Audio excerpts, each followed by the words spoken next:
Hello Simmers and welcome to Lelystad Airport in the center of the Netherlands, where we are in Microsoft Flight Simulator 2020. A couple of weeks ago I did the video where I shared some thoughts about this new platform, some questions that I still had. Yesterday was the release day, so I bought an Xbox Game Pass, and for €1 I can now try the basic version of the sim. I installed it yesterday, took a couple of hours to be up and running. So let's just take this Cessna 152 for a short flight in the direct area where I live to see, especially take a look at the claims concerning the scenery and how awesome that looks. So I'm very anxious to see what that will be like. So let's start the airplane, engage the mixture, the fuel shut-off valve, prime the engine, a little bit of throttle. The nav and beacon light can be switched on, and let's go to the starter.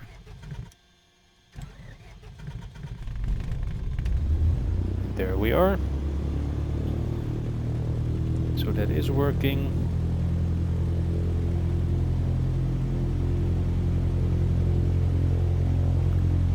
So trim to neutral. Do we have flaps in this one? I think we have. Yes, so flaps 1.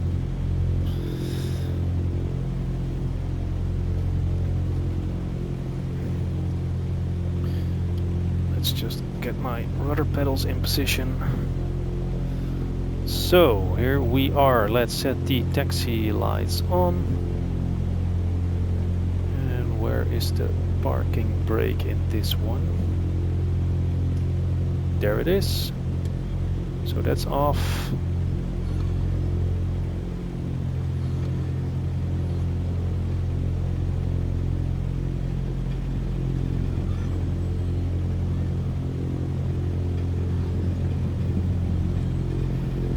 Let's go to the taxiway.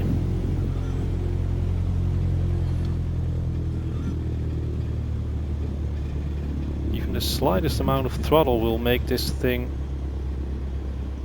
start to taxi as if it were on a takeoff roll. So let's see, we have some better views on the airport now. Well, I can tell you right away, this doesn't look anything like the real Lelystad Airport. This round part here is supposed to be the control tower, I guess, because that is in there, but it's much higher and it's red and white striped.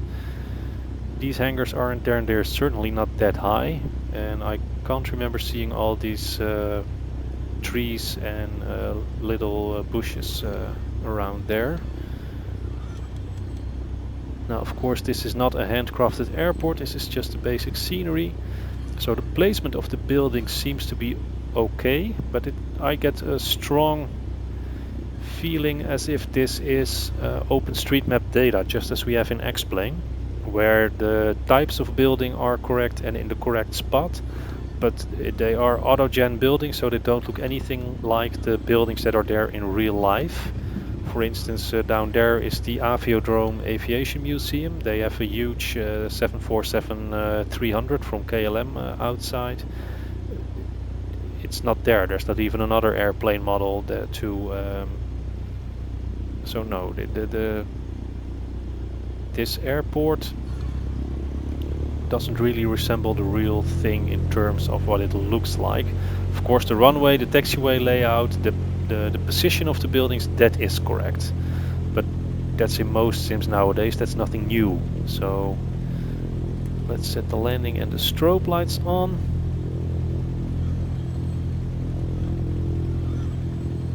Oh, and here we go again. So left turn on to runway 23, and let's push the yoke forward. Gently increase throttle.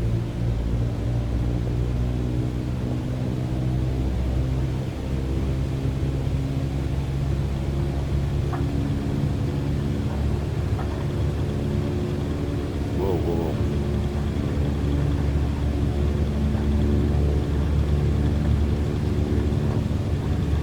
Alright, so here we go, take off.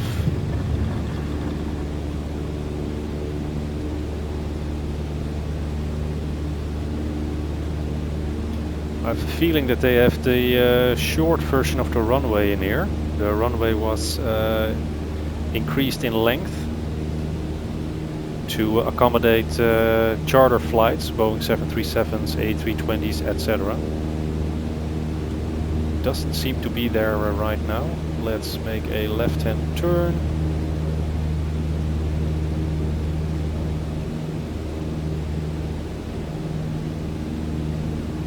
And first gain some altitude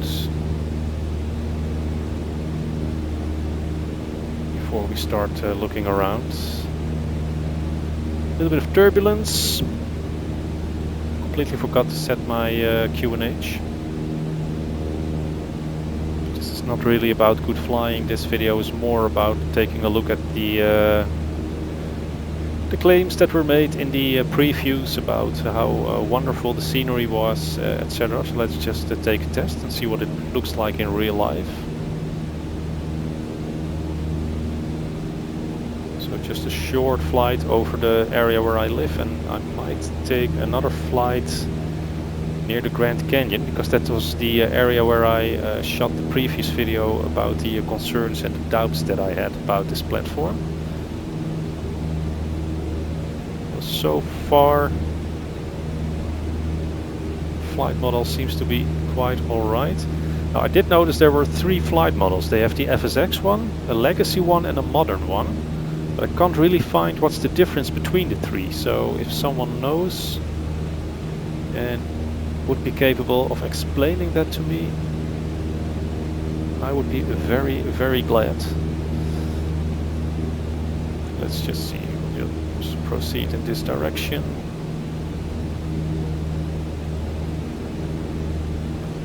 Now, when you're completely new to flight simming, the most important gauges are the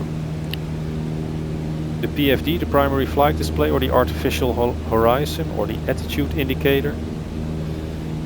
Brown is the ground, blue is the sky. Always make sure that when you are flying, blue is above and brown is below. This is the airspeed indicator. That's very important. Always keep it at least above 60 knots in a Cessna like this one. This is your vertical speed indicator. This is the altitude indicator. If you want to just fly, keep an eye on those 4. So now we are at a sufficient altitude, so I want to have my vertical speed at roughly 0. So what I'll do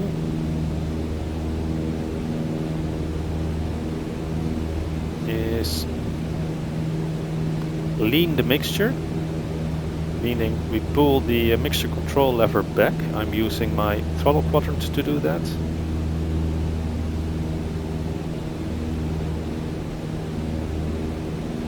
And we also ease back on the throttle.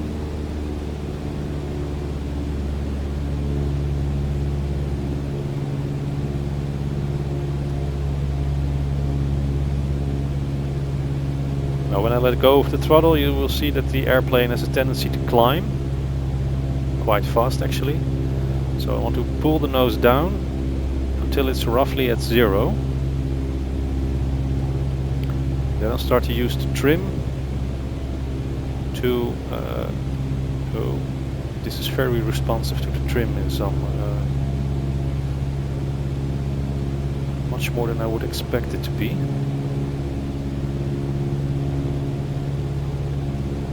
Gently pick up. Now we are still descending, so increasing throttle a little bit.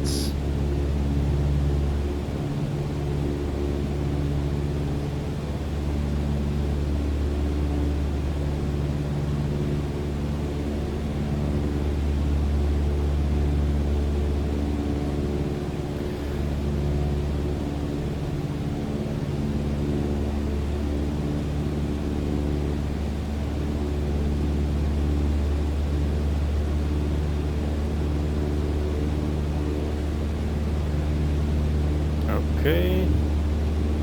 Well, let's take a look from the outside and take a look at the world around us.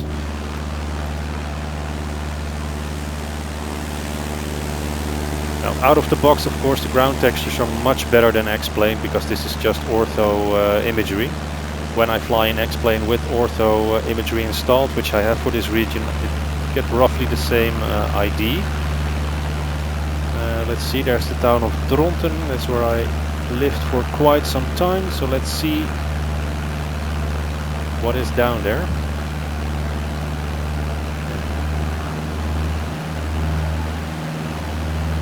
Gain a little bit of altitudes.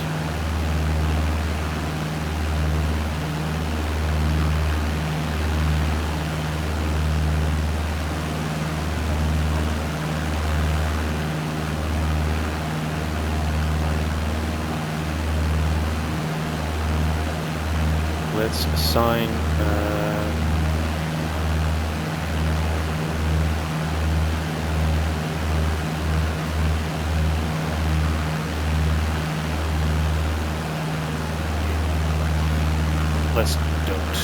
let's see, the town of Dronten.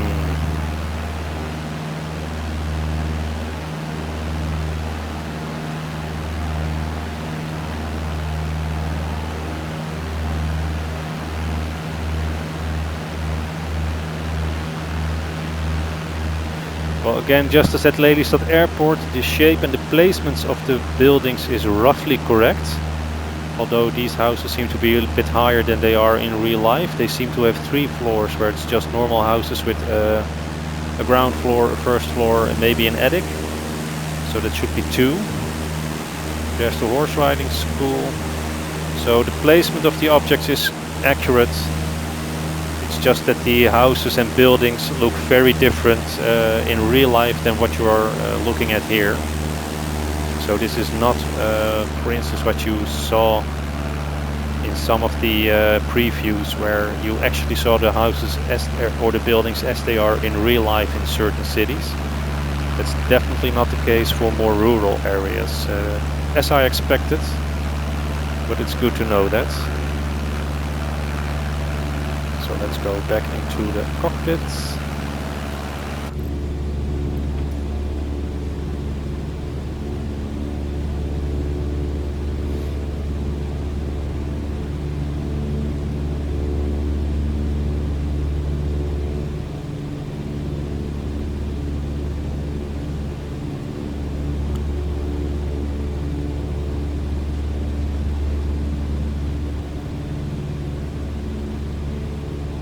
So yeah, it's a nice approximation of the reality. Buildings are in the place where they are.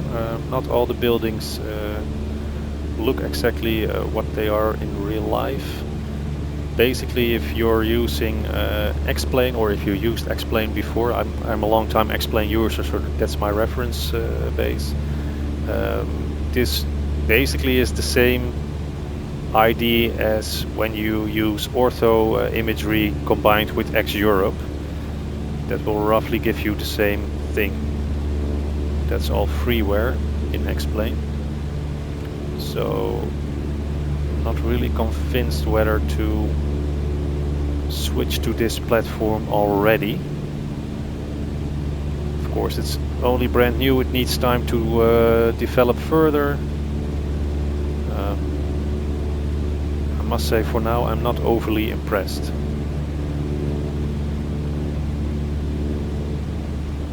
Roughly get the same idea as when I fly in X-Plane, only of course the weather engine by default is much better in Flight Sim 2020.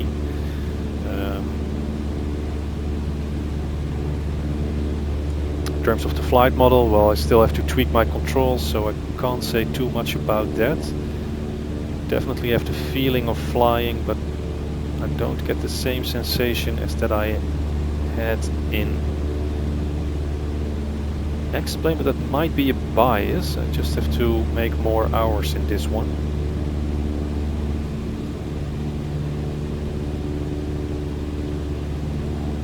Let's continue to climb a little bit further.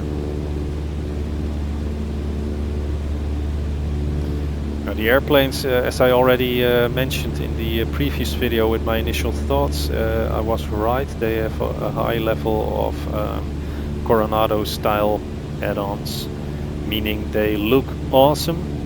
both inside and out. In terms of system depth, they're not too special. Did a flight from Las Vegas to Los Angeles yesterday evening. Wasn't too much blown away by the Airbus A320 at all. Thought it, well, let me put it this way, it can't compete with the TOLIS or the Flight Vector Airbus simulations in X-Plane 11. I'm not sure which one you have prepared, but they're definitely not, it is definitely not study level stuff in here. You cannot expect that out of the box, let's be honest. But no, to me, I'll stick to X-Plane for a long time for my A to B flights. In terms of VFR flying, well, if the image that I get looks a little bit better than X-Plane, but still has roughly the same object placements and the same, yeah, how do you call that? When you're still not looking at the 3D buildings as they are in real life, but still look at autogen buildings that have roughly the same shape and size as the real ones, but don't look anything like them. Yeah, I don't see too much advancement compared to X-Plane 11 right now. Having said that, of course, this is out of the box and you don't need any additional add-ons. So if you're new to simming, I would certainly go with this one. But for me as a long-time simmer on another platform, I don't think I will make the switch anytime soon. Let's fly towards Lelystad.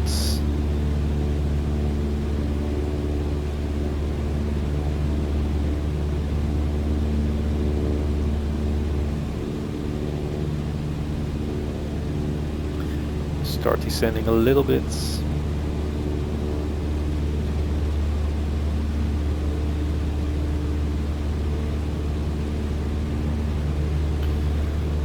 So I will continue to use this platform for roughly a month until my Xbox Game Pass runs out, and I'll decide whether to extend the Game Pass subscription or not over that course of time. So far, I don't think that just yet it doesn't have too much to offer for me personally. I think I'll stick to X-Plane for at least another year and see what the development of this platform will be. I mean, what I understood under the hood, this platform has a lot to offer. I read a post from UK 2000 about the scenery, designer tools, etc., and they were very, very fond of it. Said there was almost no limits as to what can be done, which is quite revolutionary. So in due time I might make the switch, but not for now, and there's still some exciting stuff in the works for X-Plane as well, in terms of a Dash 8 Q400 and MD-11 study level both. I just last week purchased the in-depth A300 600, which is marvelous. I will do a video on that one shortly, probably this weekend. So yeah, all in all, there's still plenty of reason for me to stay in X-Plane and not to switch to this platform immediately.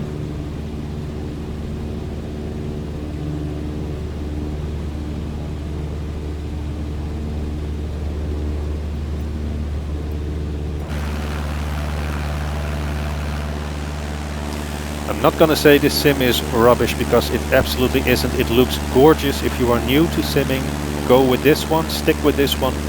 I do believe this has the future.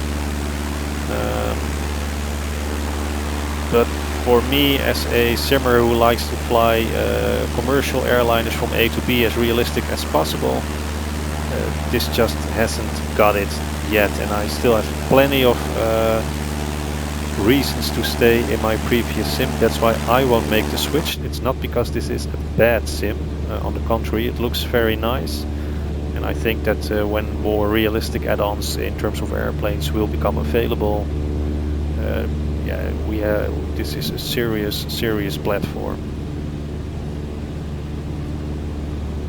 But in terms of the claims they made, with previews that all the scenery is 3D just as it is in real life, fly over your own house, blah blah blah. That's not true. I don't get any different sensation out of flying over this scenery than I have in X-Plane 11 with ortho imagery and X-Europe. Having said that, that is 2 freeware add-ons that you have to download and install, where this is all out of the box. So that is definitely a big plus for this sim.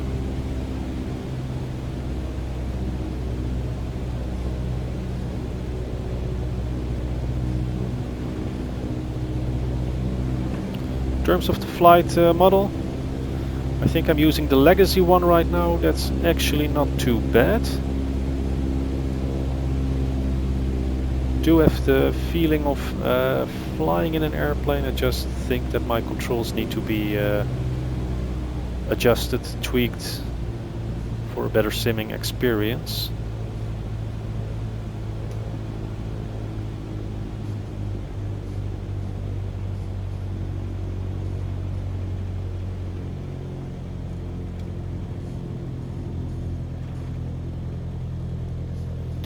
So let's lower some flaps.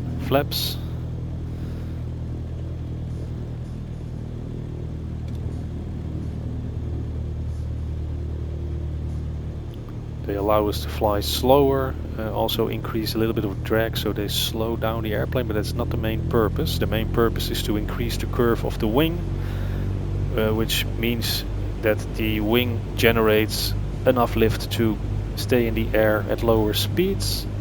But they also create a lot of drag, so that's why they can be retracted once you're in the air to save a lot of fuel. And here we are. So first impressions of Lelystad Airport and Microsoft Flight Simulator 2020.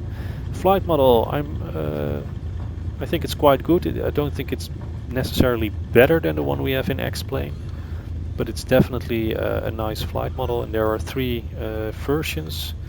So I just have to do more flights with the different models to see which one I like best and what the differences are, because I couldn't find any explanation on the 3 models.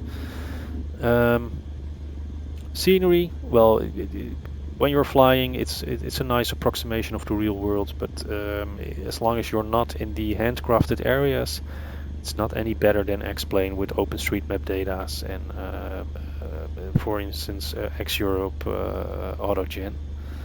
So no, at this stage, at this early stage, I'm not switching, but I'll wait and see. I'll keep an eye on it, see how it develops, see which developers come on board and what it looks like then, and might switch in the future eventually, but at this stage, I think for the next year I'll stick to X-Plane and I will not make the switch to Flight Sim 2020 because, again, not because it's a bad sim, I just don't think it's that much better than X-Plane right now. Of course the performance is really good, but opposed to that I can say that with the default Cessna in X-Plane I can also fly with very high frame rates at the default settings with max autogen, etc. So since we only have default airplanes in this sim right now, I think it's too early to say that the performance is good. We just have to wait and see what happens when you start to include the study level types like the PMDGs, etc. I think they will seriously eat a big chunk of your performance, and the reason why I say that is I have a pretty decent PC. I will put the description of the system specs in the description of the video. When I did my flight from Las Vegas to Los Angeles yesterday evening, in the default Airbus A320 on final approach, the sim was really struggling. It wasn't that smooth. So my guess is if you make the same approach at these settings with a PMDG level airplane, I will have to cut back on my visuals. But we'll just have to wait and see what the future holds. For now, like I said, it's not a bad sim, but I'm not overly impressed, and I don't think it's that much better compared to X-Plane 11 at the moment.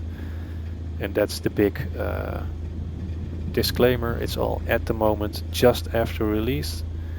Of course, the sim has to continue development, have to mature a little bit. More add-ons need to become available before you can make a really good comparison. And I will follow that at a distance, because for now I will continue to fly X-Plane. So that's the end of this short video. Hope you liked it. If you have any tips, tricks, comments, questions whatsoever, please leave them in the comment section below. As usual, please do so in a respectful manner. I hope to see you all again another day on another video. Until that time, please stay healthy and stay safe. See you again. Bye bye.